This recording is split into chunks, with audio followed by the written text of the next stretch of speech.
raise hand button now. Should I No stay one? closer? Am I good? No, you're good.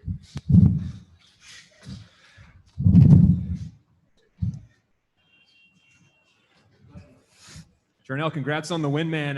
Talk to me about that one. It's not very often that you see two guys that aren't on the Bellator roster full long term being paired up against each other. So it seemed like there's a lot riding on that fight. Yeah, they told me if I win this fight, I would be able to get a contract, a fight deal with Bellator. So I wanted to go in there and get the finish, but I wasn't able to get the finish. So I had to make the adjustments. I had a different game plan. In the third round, I had to go in there and show you guys what I do so much training for and be able to switch up my tactic mid-fight, something that we didn't plan to do. So it's safe to say you earned a contract with that one is basically what you're saying? Yes, I'm pretty sure I should be getting a contract with that performance. I mean, I think I deserve one. I'm 5-0 now, so I think I deserve one. And how much does that excite you, man? Like, competing on the regional scene training, and now you're finally with a major promotion.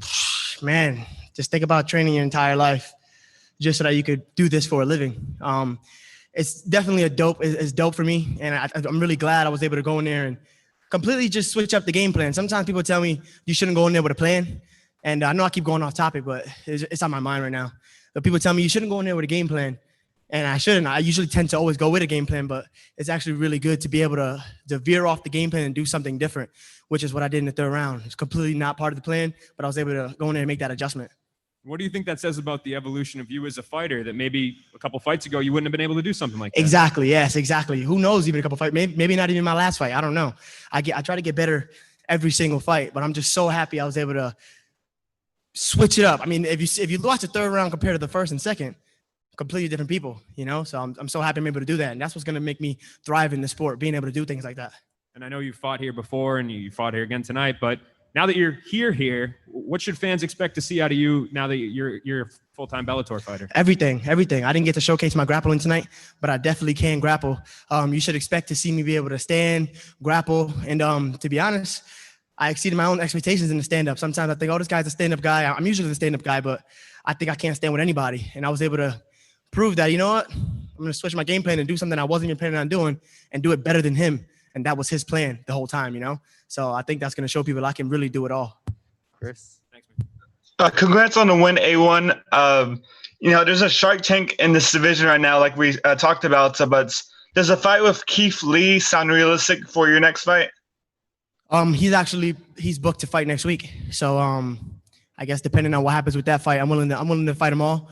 I definitely want to keep growing. I'm only 5-0. I have a lot I still have to work on, but I have my eyes on all of these guys, from Juan Archuleta, Patchy Mix, James Gallagher, Keith Lee, Stotson, Leandro Higo, Dudu Dantas, every single one of them.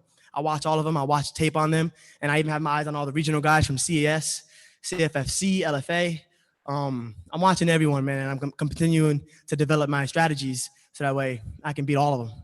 Mm-hmm. And who would you say that is the toughest challenge for you in the division? The title holder, Juan Archuleta. He's able to mix it up real well. He can grapple. He can stand. He's competent. You could tell he works really hard. A lot of these guys are one-dimensional. He can do it all. I can do it all. But I have a lot I have to work on to make sure I'm ready when the time comes. Simon. Congratulations on the win, Jarnell. I just want to know here, based on the opponent that you were given for this contract fight, for lack of a better word, was this the biggest win of your career? Oh, for sure. I mean, every fight is the biggest win of my career, from my debut to my first Bellator fight. Now this fight, obviously, because everything was riding on this, if I win this, I get a contract. So it was super important to me. And I'm just real glad I was able to just be calm and be composed. Some people, if something's not going their way, they might panic. Oh, I don't know what to do. But I just drew back on my training and I said, you know what? In training, if I got tired, or in training, if something didn't go right, I'm able to switch my strategy. So I'm able to stay calm and switch up the game plan midway through. So I'm so happy about that. And you're fighting these guys with undefeated records, I guess we could say. How does it feel taking that O away from the record? Man, that's crazy, man. Me and my friends, we really don't believe in records. A lot of people have records, but they fought a lot of people that are not good, or they have a bad record, but they've lost to some great fighters. So you can't put too much stock in records. I wouldn't even say 4-0 or 5-0 is undefeated, to be honest. It's only 4 fights. I mean, that's 1, 2, 3, 4. It's not really undefeated. I would say 8-0, 10-0, then you start being undefeated. But right now, I haven't fought that much, or he hasn't fought that much. But it does feel good to be able to go in there and prove that records don't mean anything. All right, we'll go Donna, then Keith. Hey, Jornell, how's it going? Congratulations on a great victory. You mentioned that you wanted to stand out. You were looking for the finish. Unfortunately, that wasn't going to happen tonight, but you did. You looked the part. You came in. You were flashy. You were exciting for the fans. Did you feel like that was important for getting Bellator kind of to grab their attention and make sure, you had the walkout outfit, you looked great. Everything was going that way. Was that important for attracting the eyes of the matchmakers and the people with the checkbooks at Bellator? Yeah, of course. I try to do everything. I try to do the walkout, the look, the photo shoot. I try to be exciting all across the board. I definitely wanted to go in there and get the stoppage. I wasn't able to get it, but I try to stay calm, cool, and collected, because at the end of the day, the most important thing is to get the victory. You can pretty much do whatever you want as long as you win. But if you're losing all the time, you almost can't do anything. So I try my best to do the walkout good, to do the fight good. I'm at the press conference. I try my best to do everything well. That way I could impress the people that are going to be paying my bills eventually. Bro, this bantamweight division is crazy at the moment in Bellator. Probably the best bantamweight division in the sport. Is there anyone in particular you're thinking, I wouldn't mind mixing it up with these guys? No one in particular at the moment. I just want to enjoy this victory right here. But I'm definitely going to eventually have to fight every single one of these guys. Like I said before, I still want to build and get better and keep growing at my craft. I'm only 24 years old, but I promise you, I could do everything. I can stand, I can grapple. I wanted to showcase my grappling tonight. I wasn't able to, but I can grapple. I can defend myself on the bottom. I have good defense. I was born defensive. If you've seen the things that he was swinging at me, I could see him from a mile away. That's why I was able to make that adjustments. But I got a lot to prove, man, but I have a lot of work to do as well. All right, we'll go to Keith. Hey, Jornell, it's Keith Schillen, your boy from Sherdog. Jornell, I want to talk. Well, actually, I want to back up. I want to echo what the last guy was just saying. The only thing better than your performance in the cage is that robe, my man. You're looking good. I want to talk about your last fight in Bellator. You went against John Duma. You really flashed your stand-up in that one. And this one, you came out really wrestling heavy in the beginning. Was that really important to you to show that, you're well-rounded, that you can out-wrestle guys? Yeah, it was really important. I wanted to go in there and show everybody that I can grapple. Like, I can really grapple. And I thought tonight was the perfect night going against a stand-up guy. But he's coming down from 45. He's a big guy. I got him against the cage. I'm like, I think I'm able to get him down. But you know what? If I can't get him down, to be honest, the things that I picked up on as soon as the fight began was that I could see the punches coming from a mile away. So I'm like, I picked up on those things, but I said, I'm not going to veer away from the game plan. The game plan is take him down and finish him. But because I wasn't able to take him down and finish him in the third, I said, okay, I got to change something. I'm not able to take him down.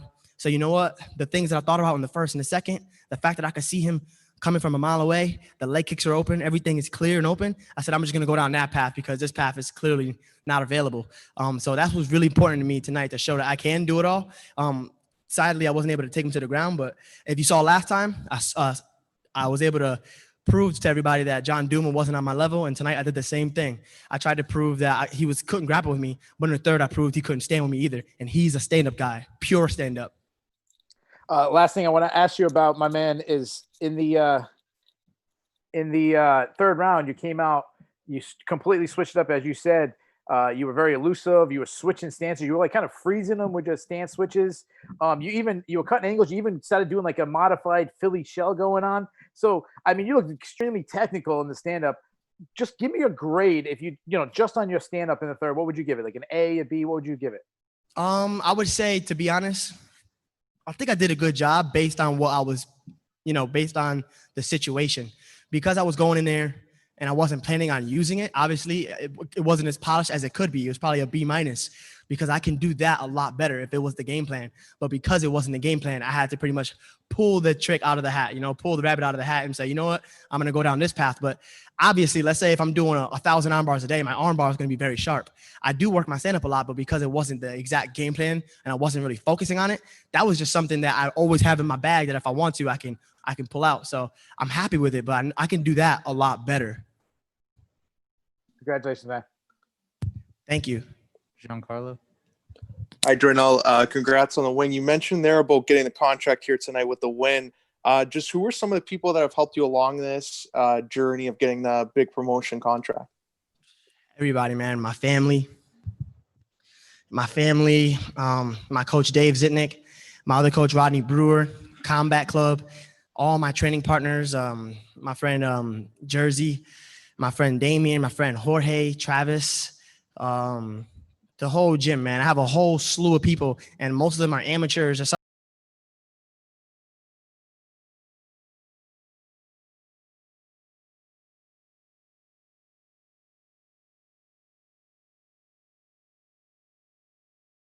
And ultimately, I want to thank God because God gave me the victory.